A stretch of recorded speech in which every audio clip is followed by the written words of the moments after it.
जय श्री राम सभी को। आज बहुत ही इम्पोर्टेंट टॉपिक पे मैं वीडियो बनाने जा रहा हूँ। अभी तक जो भी आपने देखा पिछले कुछ समय से देश में जो भी कुछ हुआ, प्रोटेस्ट हुए, दंगे हुए, जो भी एग्रेशन वगैरह आप लोगों ने विटनेस किया, जो भी anti national and anti Hindu घटनाएँ हुई, उसके ऊपर हम देखेंगे कि एस्ट्रोलॉजिकली भारत के चार्ट में सर्वतोभद्र चक्र के थ्रू देखेंगे कि ऐसा क्यों हुआ और आगे क्या होगा? क्या आगे संभावनाएँ है कि इससे भी ज़्यादा कुछ बुरा हो सके? क्या इससे भी ज़्यादा कुछ बुरा होने की संभावनाएँ इंडिया के लिए है, भारत के लिए है? भारत के सर्वतोभद्र चक्र से हम इस चीज़ को डिटेल में एनालाइज़ करेंगे। सबसे पहले तो हम देखेंगे कि भारत के लिए कौन-सी महादशा और अंतर्दशा चल रही है। भारत की अभी फ़िलहाल मंगल की महादशा में राहु की अंतर्दशा चल रही है। राहु की अंतर्दशा चलेगी 24 फ़रवरी 2027 तक और ये शुरू हुई थी 5 फ़रवरी 2026 से। तभी से आपने देखा कि सब दंगे वगैरह एक तरह से होने स्टार्ट हो गए थे और अभी बीच में जैसे ही मंगल भारत की मानस नाड़ी में गोचर कर रहा था, जैसे ही मानस नाड़ी में आया, उसके बाद से चीज़ें और बिगड़ गई। और तब तक बिगड़ती रही जब तक मंगल का गोचर भारत की मानस नाड़ी से हटा नहीं, जिसके ऊपर हम बाद में चर्चा करेंगे। तो मंगल में राहु की दशा अपने आप में बहुत ज़्यादा खराब मानी जाती है। लड़ाई, दंगे और इन सब के रिलेटेड मानी जाती है। ऊपर से महादशा और अंतर्दशा स्वामी का संबंध भी अगर आप देखें तो 2-12 का बन रहा है। मंगल से राहु 12th में है और राहु से मंगल 2nd में। तो ये जो दशा मानी जाती है, इस तरह का रिलेशन जब महादशा और अंतर्दशा के स्वामी का बनता है, तो वो समय अच्छा नहीं माना जाता, ना जातक के लिए, ना देश के लिए। उससे भी ज़्यादा जो इम्पोर्टेंट चीज़ है, वो आपको सर्वतोभद्र चक्र को समझने से पता चलेगा। देखिए, भारत की जो जन्म नाड़ी बनती है, वो पुष्य नक्षत्र है। भारत की संपद नाड़ी जो है, वो अश्लेषा नक्षत्र है। अभी जो ट्रांजिट का केतु है, जो मघा नक्षत्र में है, और ट्रांजिट का राहु, जो कि धनिष्ठा में है, दोनों का ही वेदम भारत की संपद नाड़ी पे है। जैसे ही मैं यहाँ पर ट्रांजिट पे क्लिक करूँगा, ये ट्रांजिट के वेदम दिखाने लगेगा। ये देखिए, अब आप ट्रांजिट के वेदम देख पाएँगे। तो राहु ट्रांजिट के राहु का वेदम एंड ट्रांजिट के केतु का वेदम, दोनों का ही जो वेदम है, वो भारत की संपद नाड़ी पे हो रहा है करंटली। संपद नाड़ी क्या दिखाती है? अगर किसी जातक की कुंडली देखनी हो तो उसकी संपद नाड़ी दिखाएगी उसकी संपदा को, उसके फाइनेंसेस, उसके वेल्थ वगैरह, जो भी संपदाएँ हैं, जो भी एसेट्स वगैरह है, वो सारी चीज़ें संपद नाड़ी से हम देखेंगे। भारत की कुंडली में भारत की जो संपद नाड़ी होगी, वो दिखाएगी भारत की संपदा को, भारत के एसेट्स को, भारत के फाइनेंसेस को। तो करंटली आप इतना समझ लीजिए राहु केतु का वेदम जो संपद नाड़ी पे हो रहा है, केतु तो वैसे भी भारत के लिए अच्छा नहीं है। क्यों अच्छा नहीं है? क्योंकि केतु 7th हाउस में है भारत के। फर्स्ट हाउस वो व्यक्ति या वो देश खुद होता है और 7th हाउस उससे अपोजिशन को दिखाता है। तो भारत की कुंडली में जो 7th हाउस है, वो भारत के शत्रुओं को दिखाएगा। भारत से जो अपोजिशन में है, उनको दिखाएगा। राहु राहु का वेदम और केतु का वेदम संपद नाड़ी पे होने से यहाँ पर क्या होगा कि दोनों तरीके से भारत की संपदाओं को हानि पहुंचाने की कोशिश की जाएगी भारत के जो भी शत्रु है उनके द्वारा, जो भी एंटी नेशनल है या एंटी हिंदू है उनके द्वारा। इसमें पाकिस्तान या बांग्लादेश भी कुछ ना कुछ ऐसा कर सकता है इस टाइम पीरियड पे कि जिससे भारत को कोई हानि पहुंचे, क्योंकि केतु केतु का वेदम अभी तो मघा में हो रहा है, लेकिन कुछ टाइम में 2-3 महीने में केतु खुद यहाँ पर भारत की संपद नाड़ी में ट्रांजिट करेंगे। तो वो जो टाइम पीरियड होगा वो भारत की संपदा के लिए और भी ज्यादा खराब होने वाला है।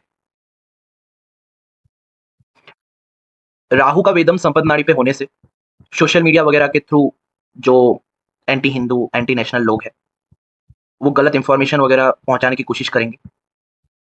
और केतु के वेदम के कारण गुप्त रूप से भी कोशिशें की जाएगी। सोशल मीडिया के थ्रू तो कोशिश करेंगे ही, साथ में गुप्त रूप से भी कोशिश की जाएगी कि किस तरह से भारत की संपदाओं को हम हानि पहुंचा सकें। तो ये जो कुछ महीने रहने वाले हैं ना, वो क्रिटिकल रहने वाले हैं। खास करके तब जब एक बार केतु अश्लेषा नक्षत्र में आ जाएंगे, तब और थोड़ा सावधान रहने की जरूरत है भारतीय लोगों को। और एक बड़ी चिंता का विषय ये है कि राहु और केतु अपने से 9th नक्षत्र बैकवर्ड्स में लात मारते हैं। राहु अभी धनिष्ठा में जब जस्ट आया हुआ है। देखिए, हम लोग सर्वतोभद्र चक्र में राहु केतु का जो ट्रू वाला एस्पेक्ट है, एक है मीन, एक है ट्रू, तो हम लोग ट्रू वाला एस्पेक्ट लेते हैं। एक होता है मीन राहु मीन केतु, एक होता है ट्रू राहु ट्रू केतु। दोनों के बीच 1 डिग्री का डिफरेंस रहता है, सिर्फ 1 डिग्री का डिफरेंस। तो जो लोग मीन राहु को फॉलो करते हैं उनके लिए राहु अभी सदभिषा के फर्स्ट पद में है, 10-15 दिन के बाद धनिष्ठा में आएगा। लेकिन जो लोग ट्रू राहु को फॉलो करते हैं, जैसे कि हम लोग सर्वतोभद्र चक्र में true Rahu and true Ketu की पोजीशन को फॉलो करते हैं, तो उनके लिए राहु धनिष्ठा में आ चुका है, धनिष्ठा के 4th पद में। और जैसे ही राहु धनिष्ठा में आया है, वैसे ही आप देखेंगे कि एजुकेशन में बहुत सारे चेंजेस आने स्टार्ट हो गए। क्यों? क्योंकि राहु केतु अपने से 9th नक्षत्र बैकवर्ड्स में लात मारते हैं। तो राहु धनिष्ठा में है, तो राहु से 9th नक्षत्र बैकवर्ड्स क्या होगा? 1 2 3 4 5 6 7 8 9 विशाखा। तो करंटली राहु की लात जो है, ट्रांजिट के राहु की लात जो है, वो विशाखा नक्षत्र में हो रही है, गुरु के ऊपर, भारत की कुंडली के गुरु के ऊपर, जो कि बिल्कुल भी अच्छा नहीं है। राहु का वेदम गुरु पे हो रहा है, वो तो है ही, लेकिन उससे भी ज्यादा प्रॉब्लम ये है कि राहु की लात भी गुरु पे हो रही है। वेदम से बहुत ज्यादा नुकसान जो है वो किसी भी ग्रह की लात पहुंचाती है, क्योंकि लात का मतलब ही ये है कि वहां पे वो पूरी तरह अपना नेगेटिव प्रभाव डाल रहा है। तो अगर राहु की लात, ट्रांजिट के राहु की लात नेटल गुरु पे हो रही है, तो इसका मतलब क्या है? मतलब भारत के नेटल गुरु पे हो रही है, तो इसका मतलब क्या है कि इस टाइम पीरियड पे जो सही ज्ञान है उसको दबा के गलत ज्ञान का प्रचार किया जाएगा। राहु सोशल मीडिया वगैरह भी दिखाता है, और गुरु क्या दिखाते हैं? सही ज्ञान को दिखाते हैं, सही नॉलेज को, सही इंफॉर्मेशन को दिखाते हैं, विवेक को दिखाते हैं। तो राहु की लात गुरु पे होगी तो क्या होगा? सही नॉलेज को छुपाया जाएगा, गलत नॉलेज प्रसारित होगा सोशल मीडिया के थ्रू, मिस इंफॉर्मेशन फैलेगी। जो भी एंटी नेशनल लोग है या भारत के जो भी शत्रु है, वो क्या करेंगे? मिस इंफॉर्मेशन, गलत ज्ञान फैलाएंगे, और भारत के लोगों का विवेक काम करना बंद कर देगा। क्योंकि भारत की कुंडली का गुरु अगर प्रॉब्लम में है करंटली, जो कि कुछ महीने रहेंगे जब तक ये राहु धनिष्ठा में है तब तक, तो भारत के लोगों का जो विवेक है वो भी काम नहीं करेगा कुछ टाइम पीरियड तक। कुछ टाइम पीरियड तक गुरु जो है वो हमारे विवेक को दिखाते हैं, हमारी डिसीजन मेकिंग को दिखाते हैं। सही गलत का फैसला, सही सही गलत में चुनाव करना, सही रास्ता चुनना, ये सब गुरु का काम है, सही डिसीजन लेना। तो राहु की लात अगर गुरु पे है, तो भारतीय लोगों के द्वारा कुछ गलत डिसीजन भी लिए जाएंगे इस टाइम पीरियड पे।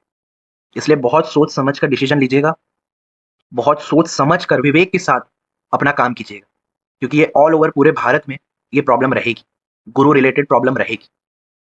झूठे ज्ञान देने वाले लोग बढ़ जाएंगे, झूठे बाबा बढ़ जाएंगे, जितने भी झूठे बाबा है, मतलब स्पिरिचुअलिटी के नाम पे जो बस पाखंड फैलाते हैं, ढोंग करते हैं, लूटते हैं लोगों को, झूठा ज्ञान देते हैं, अपने आप को अच्छा बनाते हैं, अच्छा बताते हैं, सॉरी, ऐसे जितने भी लोग हैं फेक बाबा, वो भी बढ़ जाएंगे इस टाइम पीरियड पे। इसलिए किसी भी बाबा पे इजीली भरोसा मत करना। तो ये तो राहु की लात जो गुरु पे हो रही है, तो फेक इंफॉर्मेशन फैलाया जाएगा, फेक नॉलेज फैलाई जाएगी, और राहु का वेदम संपद नाड़ी पे है, तो मेन उद्देश्य क्या होगा ये सब फैलाने का? भारत की संपदा को हानि पहुंचाना, ये मेन उद्देश्य रहेगा जो भी भारत के शत्रु है उन लोगों का। और केतु भी वेदम कर रहा है, यानी गुप्त तरीके से भी ये चीजें की जाएगी, और राहु का वेदम है यानी सोशल मीडिया के थ्रू खुल्लम खुल्ला भी ये चीजें की जाएगी, दोनों तरीके से ये चीजें की जाएगी। इस टाइम पीरियड पे पाकिस्तान हमला करे इसके भी चांसेस है गुप्त रूप से, या बांग्लादेश का कोई मुद्दा उठे तो वो लोग कुछ उल्टा सीधा करे भारत में, इसके भी पूरे चांसेस बन रहे हैं। केतु का वेदम अगर आप देखेंगे तो भारत की विनाश नाड़ी पे भी हो रहा है। भारत की जो विनाश नाड़ी है वो है भरणी नक्षत्र, उस पे भी केतु का वेदम है, और केतु की लात भी भरणी नक्षत्र पे हो रही है, क्योंकि केतु भी अपने से 9th नक्षत्र बैकवर्ड्स यानी पीछे लात मारता है। तो केतु मघा में है, तो केतु से 9th नक्षत्र बैकवर्ड्स में क्या आएगा? भरणी, जो कि भारत के लिए विनाश नाड़ी है। विनाश नाड़ी में केतु का वेदम और लात होना, ये और इस चीज को दिखाता है कि जो एंटी नेशनल लोग है या भारत के जो विरोधी है, वो भारत के विनाश के लिए भी गुप्त रूप से कोशिशें करेंगे, प्रयास करेंगे। अब ये सब तो जो बैड न्यूज है वो मैंने बताई। गुड न्यूज क्या है भारत के लिए? तो भारत के लिए सबसे अच्छी न्यूज ये है कि भारत की जो जन्म नाड़ी है उस पे ट्रांजिट के जुपिटर एंड ट्रांजिट के सन दोनों का ट्रांजिट चल रहा है, गोचर चल रहा है। इससे क्या होगा? सबसे पहले ट्रांजिट का सूर्य यहाँ पे जब तक गोचर कर रहा है, तो जो भी चीजें भारत के खिलाफ की जा रही है वो सारी चीजें एक्सपोज होगी। जो भी फेक प्रोपेगेंडा है, मिस इंफॉर्मेशन है, वो सारी चीजें एक्सपोज होगी। क्यों? क्योंकि सूर्य का काम है प्रकाशित करना, किसी भी चीज पर लाइट डालना, किसी भी चीज को बता देना, प्रकाश कर देना उसका। तो जो भी भारत के खिलाफ प्रोपेगेंडा हो रहे थे, हो रहे हैं या आगे होंगे, वो सारी चीज़ें सूर्य जब तक भारत के जन्म नाड़ी एंड संपद नाड़ी में ट्रांज़िट कर रहे हैं, तब तक वो सारी चीज़ें एक्सपोज़ होती रहेगी। पिछले कुछ समय भी आपने देखा कि जो भी कुछ हुआ वो सब एक्सपोज़ होता गया। बहुत सारे ऐसे प्रोपेगेंडा होंगे पाकिस्तान के, बांग्लादेश के, जो वो कुछ हानि पहुँचाने की कोशिश करेंगे और वो पहुँचा पाए उससे पहले ही वो एक्सपोज़ हो जाएँगे। गवर्नमेंट को पता चल जाए। ऐसी चीज़ें भी बहुत आप सुनेंगे। जब तक सूर्य का गोचर भारत की जन्म नाड़ी और संपद नाड़ी में रहेगा तब तक। और गुरु का ट्रांज़िट यहाँ पर भारत की जन्म नाड़ी में होना ये बहुत ही अच्छा संकेत है भारत के लिए। इससे क्या होगा? गुरु भाग्य के कारक है, डिवाइन हेल्प के कारक है, ईश्वर की सहायता, यूनिवर्स की सहायता के कारक है। तो भारत के खिलाफ जो भी कुछ उल्टा-सीधा होगा या हो रहा है, गुरु उन सभी चीज़ों से बचा लेंगे। या तो गवर्नमेंट को इंट्यूशन के थ्रू चीज़ें पता चल जाएगी, कोई संकेत मिल जाएगा, उससे चीज़ें पता चल जाएगी। ईश्वर का साथ, संत का साथ, यूनिवर्स का साथ, अलग-अलग प्रकार से जो डिवाइन है, जो ईश्वर है, वो भारत को और भारत के लोगों को बचाएँगे। इसलिए होगा तो बहुत कुछ, शत्रु बहुत सारी कोशिशें करेंगे, लेकिन अल्टीमेटली वो उतनी हानि नहीं पहुँचा पाएँगे। आप ये डेट नोट करना, जब मंगल का ट्रांज़िट रोहिणी में स्टार्ट हुआ और जब तक मंगल रोहिणी नक्षत्र में थे, तब तक ये मामला बहुत ही ज़्यादा बढ़ चुका था। ये जितना भी आप घटना देख रहे हो ना, बहुत ज़्यादा गाली-गलौच हुई, दंगे हुए, पुलिस ने लाठीचार्ज किया, पुलिस पे हमला हुआ। फिर जो भारत के जो पब्लिक सेक्टर्स थे, गवर्नमेंट के जो भी सेक्टर्स थे, उन पे हमला हुआ। ये सारी की सारी चीज़ें उसी टाइम पीरियड पे हुई, उसी टाइम पीरियड तक हुई, जिस टाइम पीरियड तक मंगल रोहिणी नक्षत्र में थे। ऐसा क्यों? क्योंकि रोहिणी नक्षत्र भारत की कुंडली के लिए मानस नाड़ी है। किसी भी जातक के लिए उसकी मानस नाड़ी उसके मेंटल स्टेट को दिखाती है। भारत के लिए भारत की मानस नाड़ी भारत के लोगों के मेंटल स्टेट को, मानसिक स्थिति को दिखाएगी। अब मंगल किसका कारक है? एग्रेशन का, आक्रोश का, है ना? इंडिपेंडेंस का कारक भी मंगल ही है, कि व्यक्ति में एकदम गुस्सा आ जाए कि अरे मेरी ही बात हो, हमारी ही बात माननी चाहिए, ये वो एक्सेट्रा। इन सब का कारक जो है वो मंगल है। तो मंगल का गोचर जब तक भारत की मानस नाड़ी पे हो रहा था, यानी रोहिणी नक्षत्र में, उस टाइम पीरियड पे भारत के लोगों का जो मेंटल स्टेट था, जो मानसिक स्थिति थी, वो बहुत ज़्यादा एग्रेसिव हो गई थी। बहुत ज़्यादा आक्रोश वगैरह ये सब कुछ बढ़ गया था। जैसे ही मानस नाड़ी से मंगल का गोचर हटा, चीज़ें शांत होने लगी। तो आप देखिए सर्वतोभद्र चक्र जो है, वो कितना आपको डिटेल में, सिर्फ जातक का ही नहीं, देश की कुंडली का भी डिटेल में विश्लेषण बता सकता है कि देश में अगर इस टाइम पे ऐसा हो रहा है तो क्यों हो रहा है, कैसे हो रहा है, क्या कारण है। इसीलिए मैं आपको कहता हूँ कि सर्वतोभद्र चक्र जो है, वो अल्टीमेट एस्ट्रोलॉजी का प्रेडिक्टिव टूल है, सिस्टम है। Ultimate, it is the most detailed version of prediction. इससे ज़्यादा अल्टीमेट और इससे ज़्यादा डिटेल में एस्ट्रोलॉजी की कोई सिस्टम नहीं बता सकती। और ये मैं तब कह रहा हूँ जब मैं मोस्ट ऑफ सभी सिस्टम को एक्सप्लोर कर चुका हूँ, तब मैं ये चीज़ कह रहा हूँ।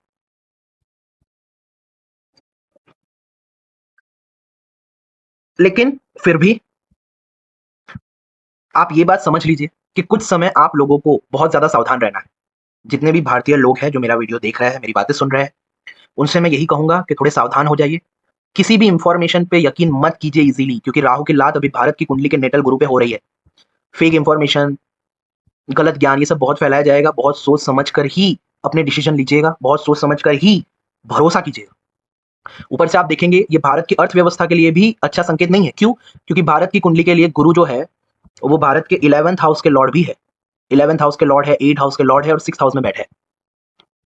तो 11th हाउस के लॉर्ड होने के कारण 11th हाउस क्या बताएगा भारत की कुंडली के लिए? भारत के गेन्स को बताएगा, भारत की नेटवर्किंग वगैरह को बताएगा। जो भी उसकी फॉरेन नेटवर्किंग है, वो भी दिखाएगा। और जो भी फॉरेन से लाभ होता है भारत को, या इंडिया में ही जो भी प्रोडक्शन होता है, उनसे जो गवर्नमेंट को गेन्स वगैरह होते हैं, वो भारत की कुंडली का 11th हाउस बताएगा। तो उसके लॉर्ड पे अगर राहु की लात है, तो क्या होगा? नुकसान होगा। 11th हाउस रिलेटेड नुकसान होंगे अभी भारत को।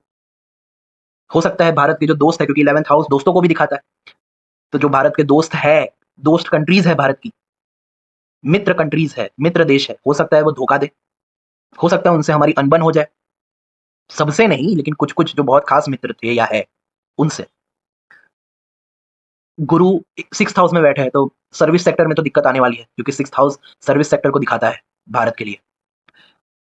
हेल्थ सेक्टर में भी दिक्कत आएगी क्योंकि हेल्थ सेक्टर को भी दिखाएगा 6th हाउस। तो राहु की लात गुरु पे होने से 6th हाउस रिलेटेड प्रॉब्लम्स भी भारत के लिए बढ़ेगी। तो बहुत सारी चीजें होने वाली है, भारत के लोगों को हेल्थ का ध्यान रखना चाहिए, 6th हाउस हेल्थ भी है, तो हेल्थ वाइज भी भारत के लोगों को प्रॉब्लम आ सकती है जब तक राहु की लात यहाँ गुरु पे चल रही है तब तक, क्योंकि राहु का वेदम संघातिका नाड़ी पे भी है ही, देखिए ये भारत की संघातिका नाड़ी पे भी राहु का वेदम है, तो संघर्ष तो बढ़ेगा। संघातिका नाड़ी दिखाती है संघर्ष को, संघातिका नाड़ी दिखाती है शरीर की स्थिति को, अर्थ कष्ट को, फाइनेंशियल प्रॉब्लम्स को भी दिखाती है और शारीरिक जो भी दिक्कतें हैं, हेल्थ इश्यू वगैरह वो भी दिखाती है। तो राहु का वेदम होने से भारत के लोगों को हेल्थ रिलेटेड प्रॉब्लम्स आने की संभावनाएं बढ़ जाती है। आर्थिक कष्ट वगैरह बढ़ना भी, मतलब आर्थिक कष्ट वगैरह होना भी बढ़ जाएगा। तो बहुत ज़्यादा सावधान रहने की ज़रूरत है। पैसों को जितना हो सके आप सेव कीजिए, सही जगह पे इन्वेस्ट कीजिए, सही जगह पे लगाइए, क्योंकि राहु का वेदम संघातिका नाड़ी में भारतीय लोगों को अंदर से ऐसा मन होगा कि भाई चलो यहाँ पे पैसे डाल देते हैं, वहाँ पे डाल देते हैं, क्योंकि राहु को तो फंसाना है किसी भी तरह। तो राहु शॉर्टकट से फंसाता है। राहु शॉर्टकट का कारक है, हर चीज़ मतलब हर तरह का जो शॉर्टकट है वो राहु है। तो राहु का वेदम अगर भारत भारत के संघातिका नाड़ी पे हो रहा है, यानी उसे भारत के लोगों को संघातिका के रूप में फंसाना है। तो कैसे फंसाएगा? शॉर्टकट की लालच देके फंसाएगा। तो बहुत सारे भारतीयों के मन में ऐसा आएगा कि चलो ना यहाँ पे मैं पैसे डालूंगा, शॉर्टकट से बहुत कमा लूंगा, ये करूंगा, शॉर्टकट से कमा लूंगा। तो बहुत सारी ऐसी फेक स्कीम्स में फंसने की संभावनाएं बढ़ जाएगी जब तक राहु का वेदम संघातिका नाड़ी पे है। तो हर तरह की ये जो मतलब शॉर्टकट वाली जो चीजें हैं उनसे थोड़ा सावधान रहिए, फेक स्कीम से सावधान रहिए, जुआ सट्टा वगैरह ये बहुत, इससे सावधान हो जाइए। अभी से मैं आपको कह रहा हूँ, अगर आप ये वीडियो देख रहे हो तो आपके लिए ये सुनना जरूरी है, तभी आप देख रहे हो, तभी आपको यूनिवर्स ने ये वीडियो दिखवाया है। कोई भी चीज बिना कारण के नहीं होती। तो भारत के लिए कुछ समय अच्छा नहीं रहने वाला है, प्रॉब्लमेटिक रहेगा। जो भारत के शत्रु है वो गुप्त रूप से भारत को हानि पहुंचाने की कोशिश करेंगे, और जब शनि यहाँ पर आएंगे ना, अश्विनी और भरणी में, तब और ज्यादा सावधान रहने की जरूरत है। अभी तो खैर टाइम है उनको, जब वो आएंगे तब मैं उस पर भी वीडियो बनाऊंगा। आपने कभी सोचा है, आप लोगों ने बस ये यहाँ वहाँ रील वगैरह में देखा होगा, सुना होगा कि भाई जब शनि अश्विनी में आता है तो भारत और पाकिस्तान की लड़ाई होती है, जब शनि अश्विनी में आता है तो भारत के लिए बहुत चुनौतीपूर्ण समय हो जाता है ना? आप लोगों ने बहुत सुना होगा। जब तक शनि अश्विनी में और भरणी में रहता है ये प्रॉब्लम रहती है। कभी सोचा है कि इसके पीछे कारण क्या है? ऐसा क्या कारण है इसके पीछे? इसके पीछे का कारण सिर्फ और सिर्फ सर्वतोभद्र चक्र से समझ में आएगा, और किसी भी तरह समझ में नहीं आ सकता। इसके पीछे का रीजन ये है कि शनि अपने से 8वें नक्षत्र फॉरवर्ड में, यानी आगे लात मारते हैं अपने से 8 नक्षत्र। तो जैसे ही शनि अश्विनी में आते हैं ना, तो अश्विनी से 8 नक्षत्र आगे काउंट करो तो 1 2 3 4 5 6 7 8। शनि की लात भारत की जन्म नाड़ी पे पड़ती है। जैसे ही शनि अश्विनी में आते हैं, शनि की लात भारत की जन्म नाड़ी पे पड़ती है, इसलिए भारत में संकट बढ़ जाता है। आज तक आपको किसी ने नहीं बताया होगा ये, क्योंकि लोगों को यही नहीं पता कि ये जो कॉन्सेप्ट है वो सर्वतोभद्र चक्र के कारण है। ये जो फलित होता है वो सर्वतोभद्र चक्र के सिस्टम के कारण फलित होता है। और जब शनि भरणी में आता है तो और प्रॉब्लम बढ़ जाती है। क्यों? क्योंकि जैसे ही भरणी में आएगा, भारत की संपद नाड़ी पे शनि की लात होती है, और सिर्फ उतना ही नहीं, उससे ज्यादा भयानक कि भारत की विनाश नाड़ी पे शनि का गोचर चलता है। तो ओवरऑल जब तक शनि का गोचर ये भरणी नक्षत्र से हट नहीं जाता ना, तब तक भारत के लिए प्रॉब्लम जो है वो कम नहीं होने वाली। चाहे मंगल में राहु की अंतर्दशा भले ही खत्म हो जाए, फिर भी ये अभी से आप मार्क कर लो मैं जो बोल रहा हूं। मंगल में राहु का खत्म हो भी जाएगा ना, तो थोड़ा बहुत कुछ शांति मिलेगी, लेकिन ओवरऑल नहीं। ओवरऑल चीजें तब बढ़नी स्टार्ट हो जाएगी जब शनि का गोचर अश्विनी में होगा, और उससे भी ज्यादा डबल बढ़ जाएगी जब शनि का गोचर भरणी नक्षत्र में होना स्टार्ट होगा। तो यही मुझे बताना था, इसका एनालाइज दिखाना था कि ये जो भी कुछ हो रहा है भारत में, वो आपको भारत की सर्वतोभद्र चक्र कुंडली देख के, उसका एनालिसिस समझ के समझ में आ जाएगा कि क्यों हो रहा है, क्यों ये सब हुआ, और आगे जो भी होगा उससे रिलेटेड भी मैंने आपको चीजें बता दी है। अब सावधान होने का समय है, खास करके जब ये केतु का गोचर भारत की संपद नाड़ी पे होगा। हालांकि गुरु है जन्म नाड़ी में, संपद नाड़ी पे भी गुरु का गोचर होगा, तो कोई ना कोई अदृश्य शक्ति या ईश्वरीय शक्ति हमेशा भारत की मदद करेगी। कोई ना कोई संत, कोई ना कोई महापुरुष भारत की हमेशा मदद करता रहेगा, अलग अलग तरीके से। लेकिन फिर भी हमें अपनी ओर से सावधानी रखनी ही चाहिए। तो बस इतना मुझे बताना था। और हाँ, मुझे याद है सर्वतोभद्र चक्र के ऊपर जो मैं वीडियोस बना रहा था, उसका फर्स्ट एंड सेकंड पार्ट मैंने बना दिया है, थर्ड पार्ट आएगा, जल्द आएगा। माफ कीजिएगा कि इतने महीने से मैंने बनाया नहीं। लेकिन अब मैं पूरी कोशिश करूँगा कि मैं कंटिन्यूटी के साथ वीडियोज़ को बनाऊँ। तो बस इतना ही कहना है। डरने की बात नहीं है, बस सावधान होने की बात है। ये सारे एनालिसिस डराने के लिए नहीं बताए जाते हैं। ये सारे जो एनालिसिस है, प्रेडिक्शंस है, वो इसलिए बताए जाते हैं ताकि आप सावधान हो सको। ताकि आप जो भी नेसेसरी स्टेप्स है, इन सब चीज़ों से बचने के लिए, वो उठा सको। इतना ही कहना है। जय भारत माता। सब लोग भारत के लिए ज़रूर कुछ समय तक नाम जप वगैरह कीजिए। अगर आप दीक्षित हैं तो मंत्र जाप वगैरह कीजिए, संकल्प लेकर। संकल्प में भगवान से प्रार्थना कीजिए कि भारत और भारत के लोगों के अच्छे के लिए मैं ये साधना कर रहा हूँ या नाम जप कर रहा हूँ या कर रही हूँ। कृपया आप भारत की और भारत के लोगों की रक्षा कीजिए। जितने ये वीडियो देख रहे हैं, अगर उतने लोग भी ये संकल्प लेकर नाम जप, मंत्र जाप वगैरह करेंगे, तो डेफ़िनिटली बहुत बेनिफिट होगा। और वैसे भी गुरु का गोचर जन्म नाड़ी पे हो रहा है, तो गुरु रिलेटेड चीज़ें करने से भारत की रक्षा होगी। ये तो रेमेडी भी हो गई ना। अगर प्रॉब्लम आने वाली है और प्रॉब्लम को बचाने वाले जो है वो गुरु है जन्म नाड़ी में, तो इसकी रेमेडी क्या होगी कि गुरु को जितना हो सके स्ट्रॉन्ग करना है। अब गुरु स्ट्रॉन्ग किससे होंगे? सही आध्यात्मिक नॉलेज लेने से और देने से। आध्यात्मिक प्रैक्टिसेस यानी स्पिरिचुअल प्रैक्टिसेस करने से, भगवान की शरण में जाने से। तो अगर आप लोगों को सत्संग से जोड़ेंगे, आध्यात्मिक ज्ञान से, आध्यात्मिक स्क्रिप्चर्स से, ग्रंथों से जोड़ेंगे, भजन कीर्तन वगैरह करेंगे, तो डेफ़िनिटली गुरु अपने आप स्ट्रॉन्ग होंगे। राहु की लात से भी जो अभी गुरु परेशान है, भारत की कुंडली के गुरु, उनको भी बल मिलेगा और डेफ़िनिटली ऑल ओवर भारत के लोगों के लिए काफ़ी अच्छी स्थिति होनी स्टार्ट हो जाएगी। तो आप सभी के लिए रेमेडीज़ यही है कि गुरु को स्ट्रॉन्ग कीजिए, विवेक डेवलप कीजिए, सही ज्ञान डेवलप कीजिए। आज जितना हो सके आध्यात्मिक ज्ञान लीजिए, स्पिरिचुअल ग्रंथों को पढ़िए, नाम जप, मंत्र जाप वगैरह कीजिए। यही सबसे बड़ी रेमेडी है, जब तक ये भारत में ये प्रॉब्लम चलने वाली है तब तक के लिए। तो ज़रूर कीजिएगा, डरने की बात नहीं है, उससे अच्छा नाम जप वगैरह कीजिए, क्योंकि गुरु का सपोर्ट यानी ईश्वर का सपोर्ट। तो ईश्वर के सपोर्ट से ही भारत और भारत के लोगों का भला हो सकता है इस टाइम पीरियड में। अगर आप मुझसे कॉन्टैक्ट करना चाहते हैं कोई कंसल्टेशन के लिए या कोई भी क्वेरी है या डाउट है उसके लिए, तो मेरे मोबाइल नंबर, व्हाट्सएप नंबर पे ज़रूर कॉन्टैक्ट कीजिए। डिस्क्रिप्शन में आपको मेरा कॉन्टैक्ट नंबर मिल जाएगा। जय भारत माता, जय श्री राम, जय श्री कृष्ण, हर हर महादेव।